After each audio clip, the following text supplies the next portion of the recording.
I never thought my neighbor would do this to his wife.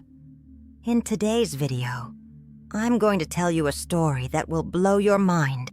I discovered that my 60-year-old neighbor, married for over 30 years, had left his wife for his 25-year-old secretary. Believe me, I found out everything, and I'm going to tell you everything about how it all happened. Don't look away because I'm going to tell you every detail of what I saw through the crack in my curtain. And the ending of this story will take your breath away. Hello, my dears. This is Ruth, and every day on this channel, I bring you a new story or gossip I see behind the scenes here in my neighborhood. Today's story is so shocking that I'm still processing everything that happened. First of all, if you enjoy these true neighborhood stories, please like the video, subscribe to the channel to be notified every time I share new gossip, and leave a comment telling us what you think of this situation. And please, stay tuned because the ending of this story will surprise you in ways you couldn't imagine. But before I begin today's story, I always like to leave a little message for those of you who follow me. I've left several links in the description to natural products that can help with various health issues you may be facing. There are products for joint pain, insomnia, digestive issues, anxiety, and much more. Take a look at the description, and you'll find something that can make a difference in your life. Now let's get to the story. Folks, I've lived in this house for over 20 years, and in that time, I've seen a lot happen on this street. But what I've witnessed in the last few weeks is something I never imagined could happen here in our quiet neighborhood. You know, that kind of couple you look at and think, wow, what an exemplary marriage. Well, my neighbors, Miguel and Carmen, were exactly like that. He was a 60-year-old gentleman, always very polite, and had worked at an accounting firm for decades. She, Carmen, was a dedicated 58-year-old housewife, always tending the garden and making those delicious sweets that she distributed to the neighborhood. They married young, had 2 grown children who live far away, and always seemed to have that solid marriage you see in old movies. You know those couples who hold hands even after decades together? That's how I saw Miguel and Carmen. Their house is right across from my kitchen window, so you can imagine I have a privileged view of all the action. And look, it's not that I intentionally snoop on other people's lives, but when we're washing dishes, preparing lunch, those everyday things, it's natural to notice what's going on around us, isn't it? Everything started to change about 3 months ago. It was a Monday morning. I was making coffee, and I saw Miguel leaving the house, looking more dressed up than usual. Guys, this man has always been quite simple, the kind who wears the same dress shirt for years, basic black shoes, and always the same hairstyle. But that day, something was different. He was wearing a new shirt, a blue color I had never seen on him before. His hair was cut in a more modern style, and, believe it or not, he was wearing a perfume so strong that I could smell it here at home when he walked through the gate. At first, I thought, oh, great. Maybe he got a promotion at work and is taking better care of himself. You know how we always think the best of people, right? But as the days went by, I started noticing other strange details. Miguel always left for work at 7:30 in the morning, punctually. He'd get home at 6 in the evening and have dinner with Carmen on the balcony. I could watch them chatting and laughing as they ate. It was a routine that had lasted over 20 years, and I'd watch it through the window. But lately, he's been arriving later and later. First, he was half an hour late, then an hour, until he was almost 9 o'clock. And man, Carmen's expression. Oh, my heart ached just seeing it. She'd stand on the porch looking out at the street, waiting for him to arrive. I'd see her call his cell phone. You could tell by her body language, you know. That posture of someone talking on the phone, but the person on the other end isn't paying attention. She'd wave her hand in the air, clearly frustrated, and then hang up and just stand there, staring into space. One Thursday night, I was closing the curtains when I saw a scene that really caught my attention. Miguel arrived home around 9:30, and instead of going straight in like he usually did, he stood in the backyard talking on the phone. Man, he was whispering. I couldn't hear what he was saying, of course, but his posture was that of someone who didn't want to be heard. He looked around, paced back and forth, and at various moments he smiled in a way that, how can I explain it? It wasn't the smile you give when you're talking to someone at work about reports and spreadsheets, you know?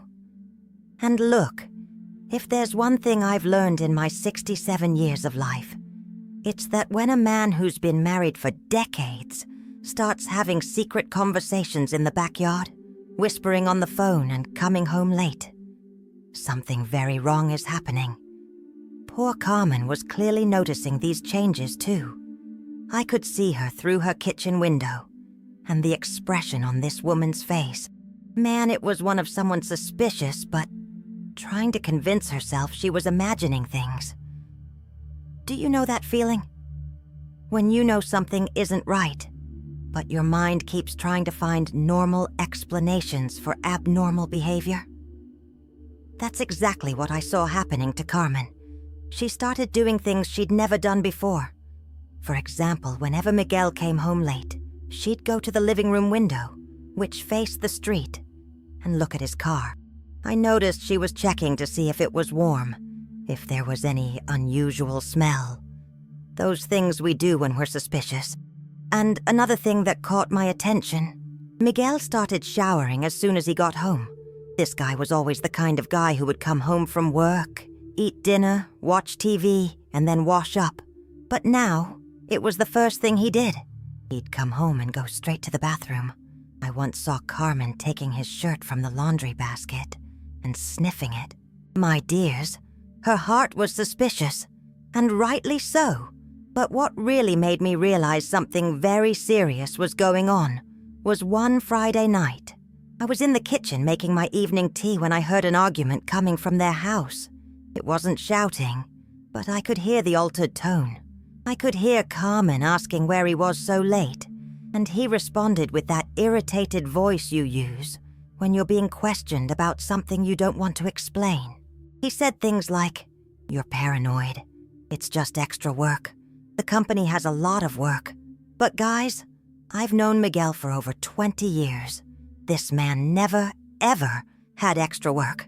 The company he works for is small and traditional, and he always got home at the same time. Suddenly, at 60, he started having extra work every day. For God's sake, right? And poor Carmen, I could hear in her voice that she wanted to believe it, but she couldn't. She said things like, "But Miguel, you don't even tell me about your day anymore. We hardly talk anymore. You're different." That night, I debated whether or not I should say something to her.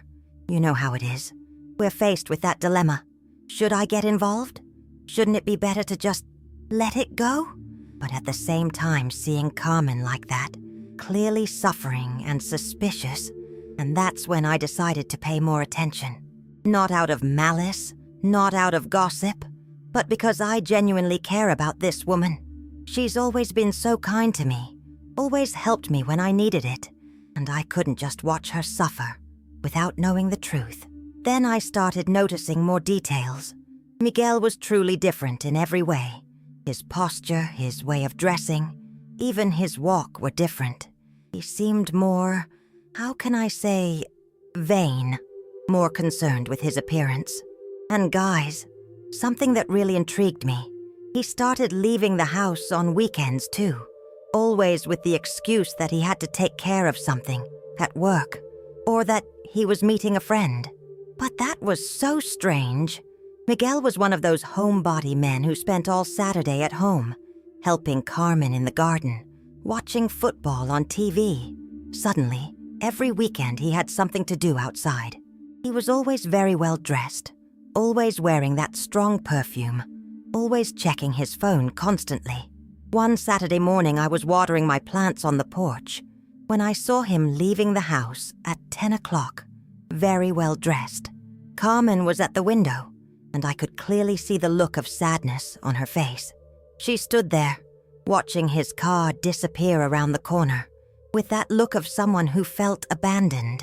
Guys, at that moment my heart sank, because I was already beginning to suspect what might be happening, but I still wasn't sure. And seeing Carmen like that, a woman who dedicated her entire life to her family, was always a present wife, always took care of everything at home, with so much love. It was at that moment that I made a decision that you might think was wrong, but I needed to be sure before jumping to any conclusions. I decided to investigate a little more closely. Don't judge me, okay? Sometimes we have to do these things to protect the people we love, and I really like Carmen. So, one Monday, I decided to go out shopping at the same time Miguel was leaving for work. It wasn't a coincidence, I confess. I wanted to see which direction he was heading. If he was really heading to the office where he always worked. And guys, he didn't go to the office side. His office is in the northern part of the city, but he took the street that goes downtown. This made me even more suspicious. During the week, whenever I could, I tried to observe his schedule and behavior, and everything confirmed my suspicions. He was lying to Carmen about where he was spending his time. But the last straw, the situation that made me absolutely certain that something very serious was happening, was on a Thursday afternoon. I was coming back from the market around 3 p.m. Miguel's supposed to be working. When I saw him, man, I almost dropped my shopping bags. He was in a coffee shop downtown, sitting at a small table outside, talking to a very young girl. And when I say young, I mean a girl who could have been his daughter. She looked about 25 or 26 at most. And the way they were talking, my dears, it wasn't a work conversation. They were sitting very close together. He was holding her hand across the table, and they were both smiling in that way that, well, you know how it is when two people are interested in each other romantically. My heart started pounding so hard, I had to sit down on a bench in the square in front of the coffee shop. I couldn't believe what I was seeing. Miguel, that man I'd always respected so much, who always seemed so devoted to his family. The girl was very pretty, very well dressed, and clearly much younger than him. She had long straight hair, wore modern clothes, and had the demeanor of a young and lively person. The contrast with Carmen, who is his own age, was striking. They stood there talking for over an hour. I watched from a distance, hidden behind the trees in the square, trying to understand what was happening. And man, the more I watched, the more obvious it became that this was no innocent encounter. He touched her arm several times. She laughed at his jokes in a very intimate way. And when they said goodbye, oh my dears, they kissed. It wasn't a sociable peck on the cheek. It was a kiss on the mouth, like the kind of kiss between couples in love. I came home that day in complete shock. How was I supposed to tell Carmen? How does one tell another that their husband is cheating on them with a girl who could be their daughter? I spent the whole night thinking about it, unable to sleep.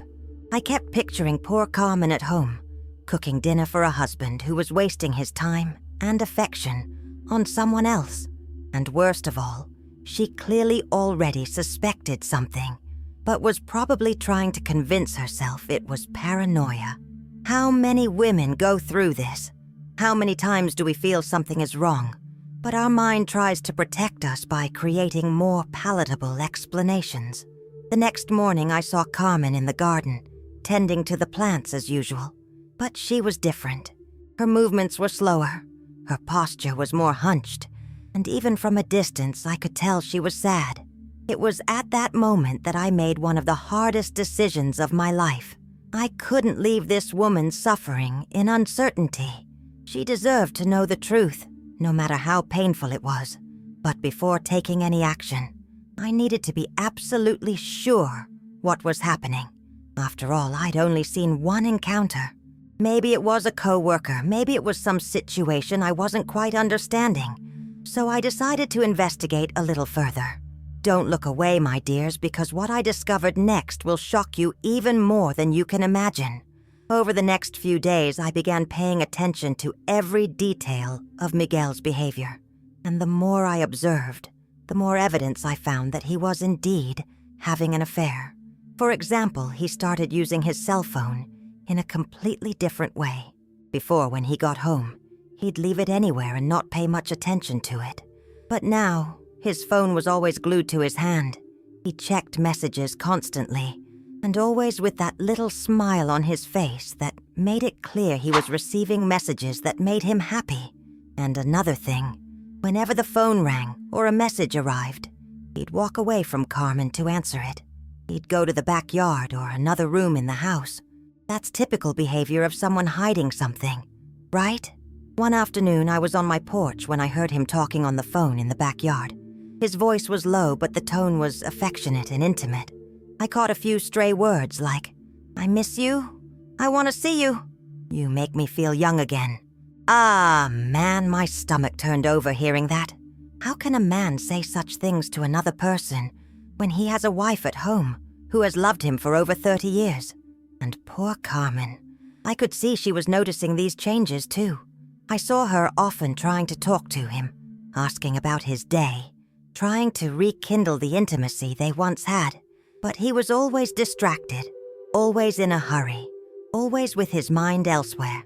It was on a Friday that I had definitive confirmation that my suspicions were correct. It was around 2 in the afternoon.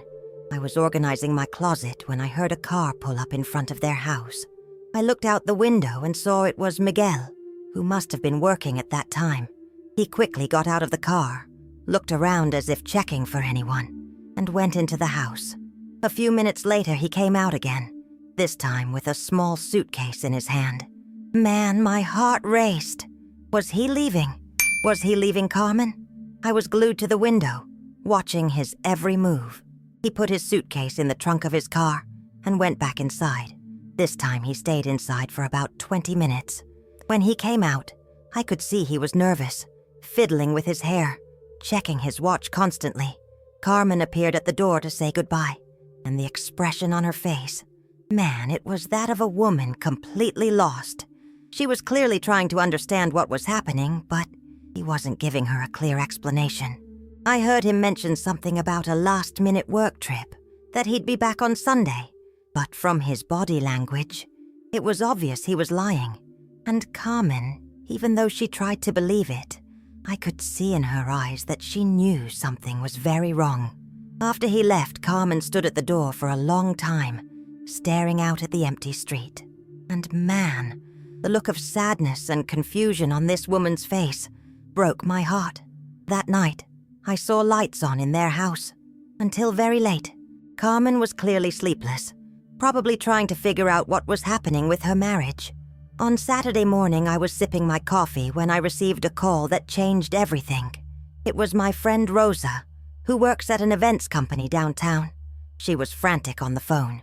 "Ruth," she said, "you won't believe what I saw last night. Remember your neighbor, that Mr. Miguel? I saw him in a fancy restaurant downtown with a young girl." My dears, my blood ran cold. I asked her to tell me every detail, and what she described confirmed exactly what I suspected.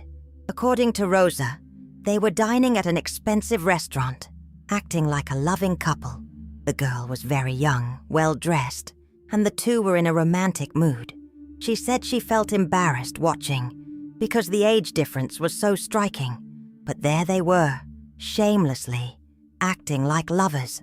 And then, guys, I knew I couldn't just watch anymore. Carmen deserved to know what was going on. But how could I tell someone something like that? Leave in the comments what you think will happen at the end of this story, because I'm sure you won't be able to guess. And since we're talking about situations that affect our emotions and can cause stress, anxiety, and even health problems, I want to remind you that in the video description, I've included several links to natural products that can help with various issues. There are products for anxiety, sleep improvements, tension headaches, and many others. Take a look, and you might find something that will make a difference in your life. Getting back to the story. On Sunday afternoon, Miguel returned from his supposed work trip. I was on the balcony when I saw him arrive, and boy, was he beaming, smiling, whistling, with that demeanor of someone who's just had a wonderful weekend. Carmen came out to greet him, and I could tell she was eager to talk to him, probably to better understand this whole business trip thing. But he barely paid her any attention. He grabbed his suitcase, gave her a quick kiss on the cheek, and went into the house, saying he was tired and needed a shower. At that moment, I made the hardest decision of my life. I couldn't watch Carmen suffer in uncertainty any longer. She deserved to know the truth. On Monday morning after Miguel left for work, I went over to her house. My legs were shaking when I rang the doorbell. How do you start a conversation like that? Carmen greeted me with her usual warm smile, offered me coffee, and asked how I was. But I noticed she looked different. She had dark circles under her eyes, which I'd never seen before, and the joy in her eyes was somewhat dull. We made small talk for a few minutes, but I felt the need to broach the subject. That's when she opened the door to conversation. "Ruth," she said, "can I talk to you about something? Maybe I'm being paranoid, but I feel like Miguel is different. He's so distant, always in a hurry, always busy." Guys, my heart sank when I heard that. I took a deep breath and said, "Carmen, I need to talk to you about something very serious. Promise me you won't get upset and will listen to everything I have to say." The expression on her face changed completely. She must have sensed from my voice that it was something serious. She nodded and stared at me with that expression of someone who already knows they're about to hear something they don't want to hear. I began by telling him about the changes I'd noticed in his behavior over the past few weeks. The late arrivals, the secret phone conversations, the change in his appearance, everything. She nodded, as if connecting dots she'd noticed but hadn't the courage to admit. When I got to the part of the meeting I'd seen in the coffee shop, she went pale, literally pale. Her hands started shaking, and she asked me to repeat exactly what I'd seen. I recounted every detail, their closeness, their caresses, the goodbye kiss. And then I told him about Rosa's call, confirming that they had had dinner together over the weekend. Carmen was silent for a long time. She was staring at her hands, and I could see she was processing everything I'd said. Every now and then she shook her head, as if trying to deny reality. "I knew it," she whispered after about 5 minutes of silence. Deep down, I knew something was up, but I didn't want to believe it. After so many years together, how could he do this to me?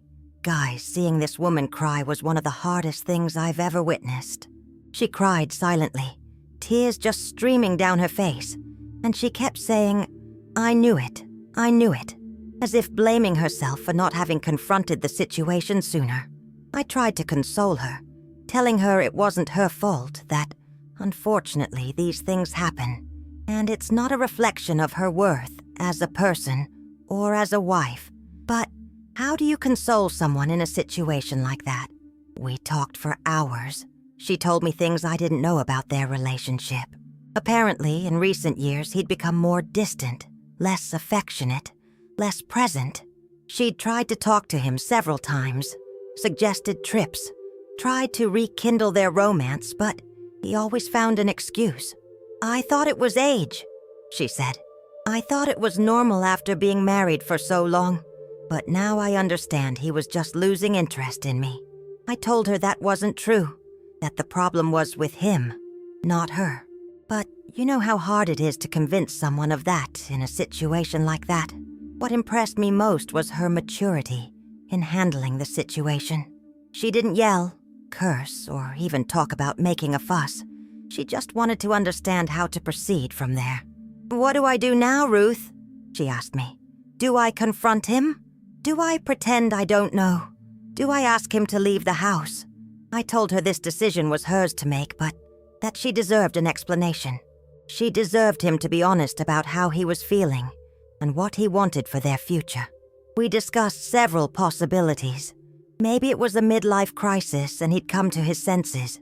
Maybe he was truly in love with the other person and wanted to break up. Maybe it was just a fling and he didn't even know what he wanted. But regardless of his motivations, one thing was clear. Carmen didn't deserve to be deceived. She deserved to know the truth and have the opportunity to decide what to do with her own life. Later that afternoon, as I was leaving her house, she thanked me for telling her everything. "I know it wasn't easy for you," she said, "but I'd rather know the truth, even if it hurts." That night, I watched out the window, waiting for Miguel to arrive. He arrived around 8:30, with that usual calm expression, as if he wasn't destroying anyone's life. I saw Carmen greet him at the door. She had a different posture, more upright, more determined, and I knew she had made the decision to confront him. They entered the house, and for a few minutes, everything seemed normal. But after about an hour, I started hearing raised voices coming from their house. It wasn't shouting, but I could tell it was a serious argument. Every now and then I could hear Carmen's voice, louder, asking questions, and his voice, defensive, trying to deny or explain. The argument lasted over 2 hours. Several times I considered going over to see if she was okay, but I decided not to interfere. This was between them, and she needed to resolve it her way. Around 11 o'clock, everything went silent. I thought they'd gone to bed, but when I looked out the window, I saw a light on in their living room.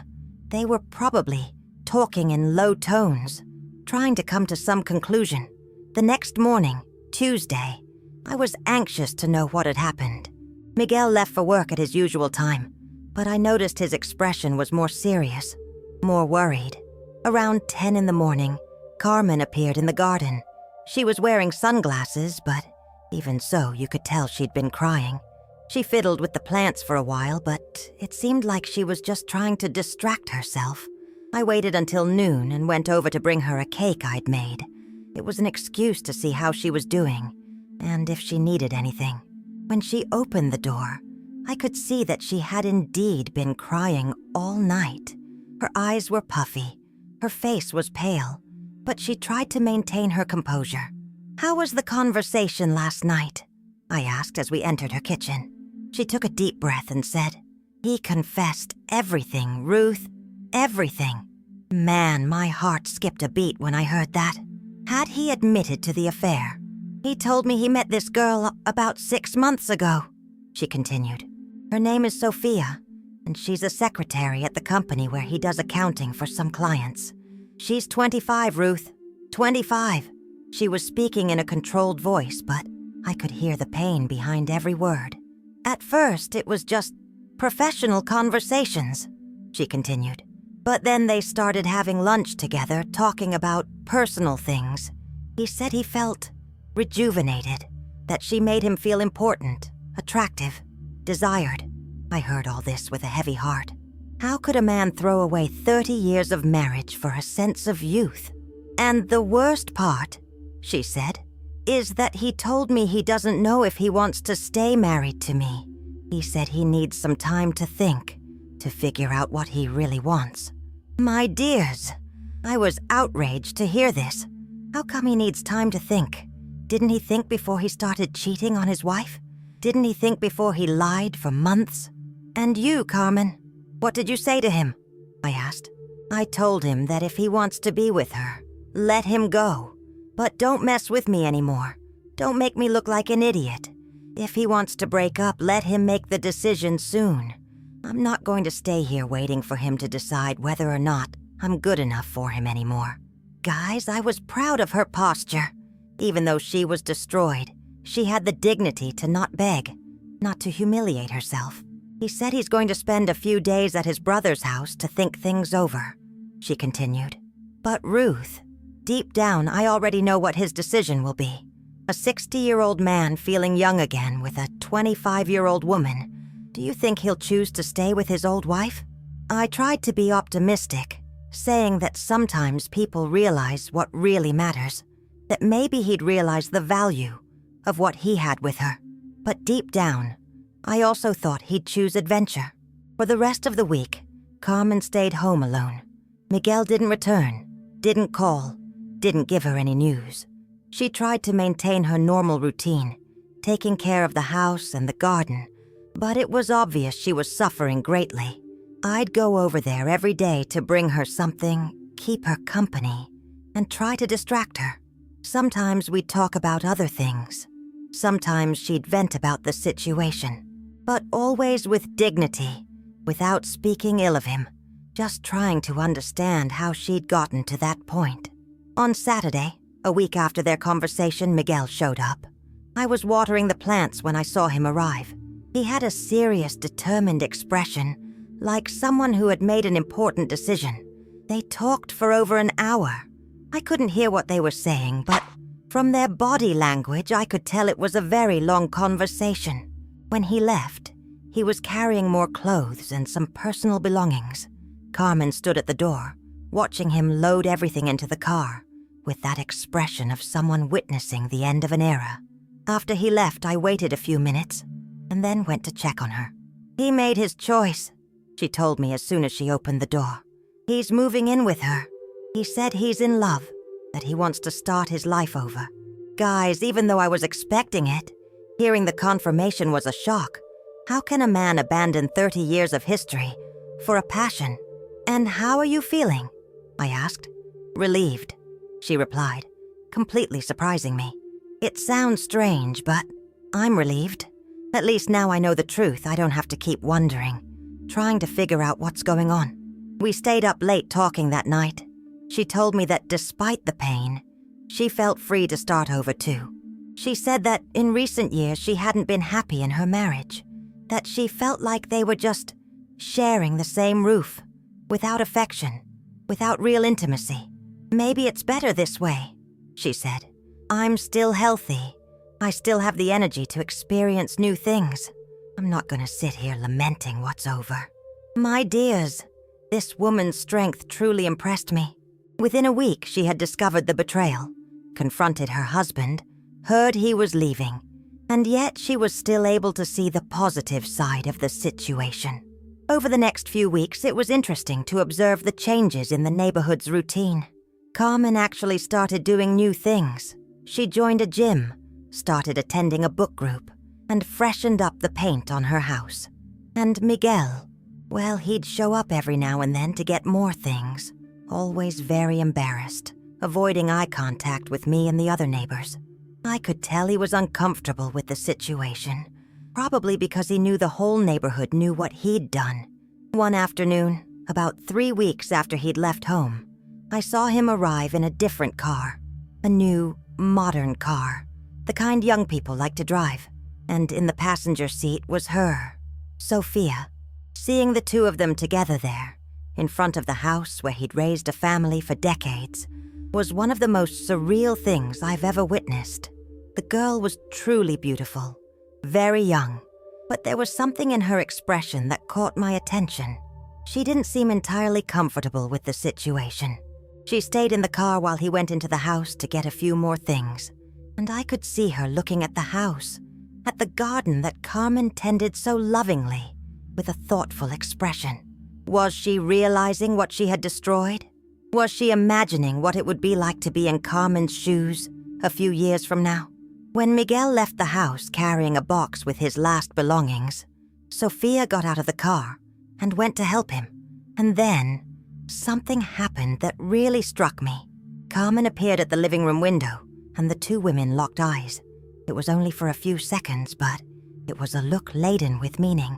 Sophia looked down first, clearly embarrassed, and Carmen just stood there, watching, her expression serene, almost pitying. At that moment, I understood that Carmen had truly overcome the situation. She no longer felt anger or resentment. She felt sorry for Miguel, who had thrown away his entire life for a youthful illusion, and sorry for Sophia, who probably had no idea what awaited her. Because, let's be honest, right, my dears? A man who cheats on his wife after 30 years of marriage, who lies and deceives someone who has trusted him their entire life, what kind of partner will he be to the next person? And a 25-year-old woman who agrees to get involved with a 60-year-old married man. What is she really looking for? Is it true love? Or are there other motivations involved? But what impressed me most about this whole story was Carmen's transformation. In just a few months, she went from an insecure and suspicious woman to a confident person, determined to live her own life.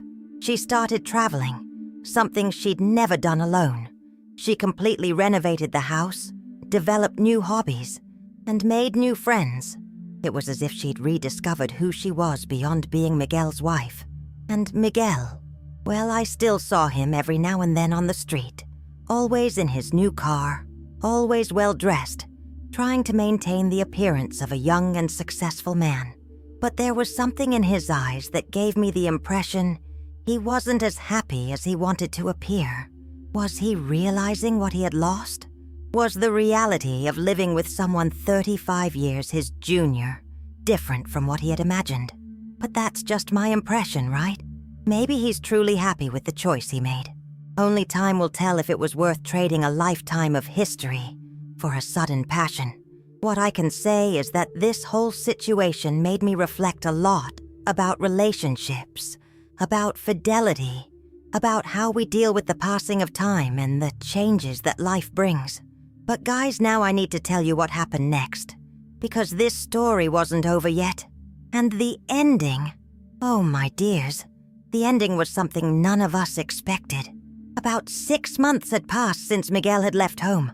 Carmen was doing really well, feeling renewed, experiencing a new phase of her life, and I thought the story ended there. But one Tuesday morning, I was drinking my coffee when I saw a car pull up in front of Carmen's house. It was Miguel, but he was alone, and the expression on his face was completely different from any I had seen in months. He got out of the car slowly, looked at the house for a few minutes, as if gathering his courage, and then rang the doorbell. Carmen took a while to answer, and when she opened the door, I could see the surprise on her face. They chatted right there in the doorway for a few minutes, and then she invited him in. Guys, I confess I was incredibly curious. What was he doing there? Had he come to get more things? Or maybe they stayed inside talking for over 2 hours. When he came out, I noticed his eyes were red, as if he'd been crying. Carmen stood at the door, watching him leave, her expression thoughtful. The next day, I went there to take some fruit that I had bought at the market and took the opportunity to satisfy my curiosity. Carmen, what did Miguel want yesterday? I asked, trying to sound casual. She sighed and said, he came to apologize, Ruth, and to tell me that the whole Sophia thing didn't work out. My dears, I almost dropped my coffee cup. What do you mean it didn't work? Tell me everything, I said, unable to hide my curiosity. And then she told me the most amazing story I have ever heard in my life. According to Miguel, his crush on Sophia was short-lived. At first, he felt rejuvenated, special, and desired. But as the months passed, he began to realize they had nothing in common beyond physical attraction. He said she just wanted to go out, spend money, go to expensive places, Carmen told me, and that when they were home, they had nothing to talk about. She was on her phone all the time, and he tried to talk about things that interested him, but she didn't understand. She wasn't interested. And guys, there's more. Apparently, Sophia started pressuring him to marry her to bring more stability to their relationship. But when he mentioned marriage, she started making demands. She wanted a big party, a new house, a new car, a bunch of things he couldn't give her. And you know what, Ruth? Carmen continued. He found out she was chatting with other men on the dating app where they met. When he confronted her, she said she was just keeping her options open. Oh my God. Sophia was cheating on Miguel just like he had cheated on Carmen. And how did you feel hearing all this? I asked. At first, I felt a twinge of satisfaction, she admitted.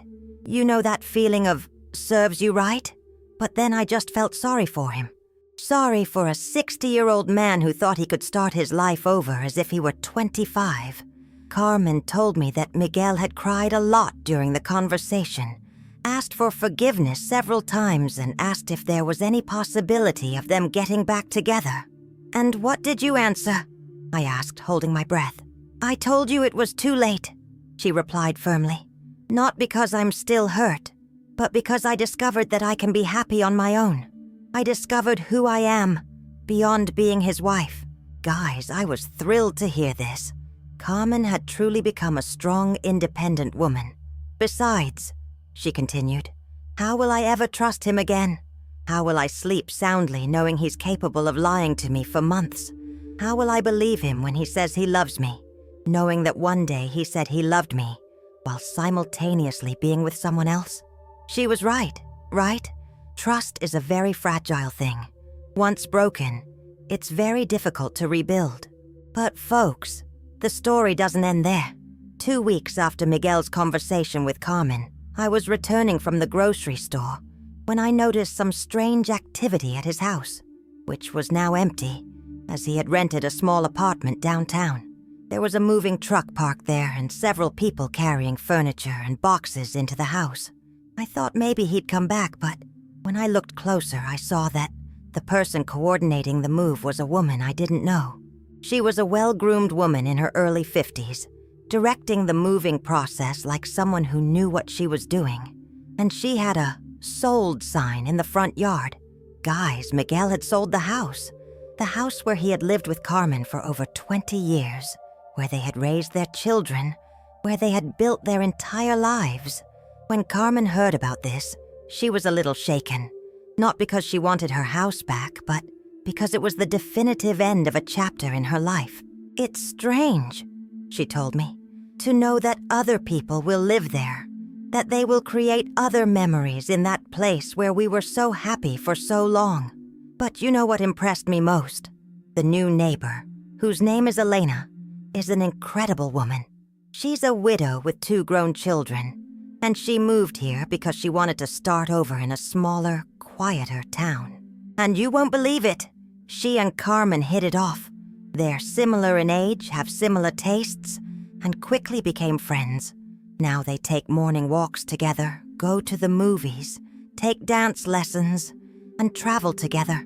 It's beautiful to see how life takes these turns, isn't it? Carmen lost an unfaithful husband, but gained a true friend and a new perspective on life. And Miguel, well, he still lives in the small apartment downtown. Every now and then I see him at the market, always alone, with that look on his face that makes him regret his choices. He tried to talk to me a few times, but I was always polite but distant. After all, I can't forget the suffering he caused Carmen. I heard from other people that he tried to get back with Sophia after he asked Carmen for another chance and was rejected. But she was already dating another man, coincidentally, also married, and also older than her. It seems she has a pattern, right? So Miguel was truly alone. At 61, without a wife or girlfriend, living in a small apartment, watching the entire life he'd built crumble because of an impulsive decision. And you know what's even more ironic? Carmen, whom he thought was too old, whom he traded for a 25-year-old, is more beautiful and happier than ever. She's lost weight, gotten a new look, is always smiling, and always doing new things. Last week I saw her going out to dinner with a very handsome gentleman she met at the dance club. They were talking and laughing, and I could tell she was genuinely enjoying herself. When she came back, I went over to have coffee with her and asked her about the meeting. "Oh, Ruth," she said, her eyes shining. "It's so nice to talk to someone who treats you with respect, who is interested in what you have to say, who makes you feel special without having to lie or deceive anyone." And guys, do you know what the most incredible part of the whole story was? Last week, I discovered something that completely changed my perspective on everything that happened. I was talking to my friend Rosa, remember her, who works at the events company, when she told me some gossip that left my head spinning. "Ruth," she said, "do you remember that girl Sophia, who was with your neighbor Miguel? Then she got married." My jaw dropped. "What do you mean you married? Who?" with a 55-year-old, very rich businessman. It seems she met him right after she broke up with Miguel. And you know what's most interesting? She's pregnant. Guys, when I heard this, I started connecting the dots.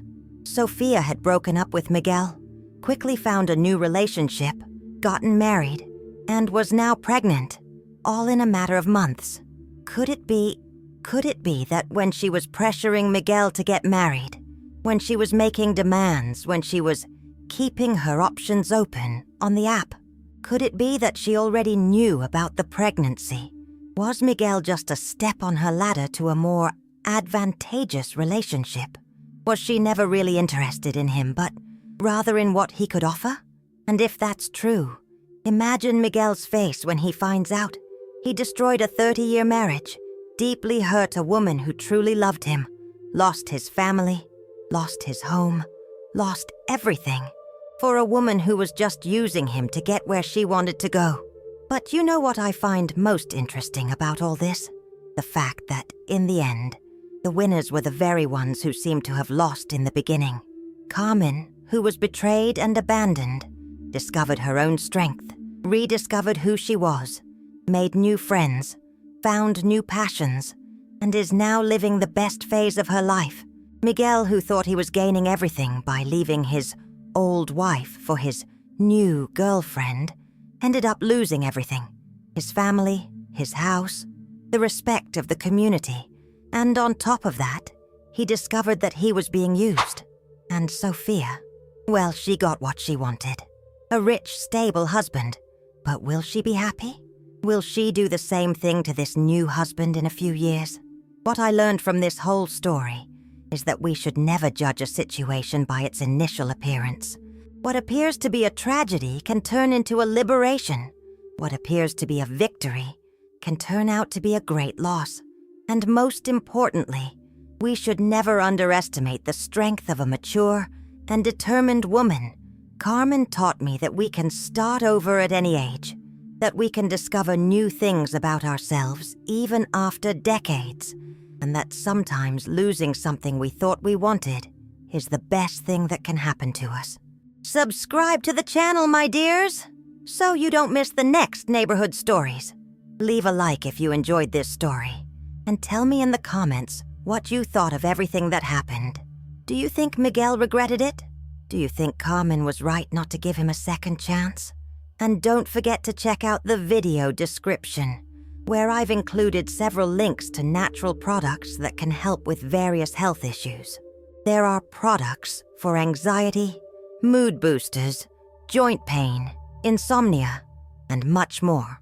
They can be especially helpful for those going through difficult times like Carmen's. Life is full of surprises, isn't it, my dears? And sometimes the biggest disappointments turn into the greatest blessings. Carmen is living proof of that, and I, here from my window, will continue observing the neighborhood and bringing you the most interesting stories that happen around here.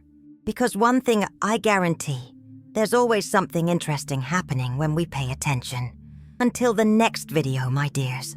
And remember, it's never too late to start over. It's never too late to discover who you really are. And never let anyone make you feel less than your worth. A kiss from the heart to all of you, and see you in the next video with another story from the neighborhood.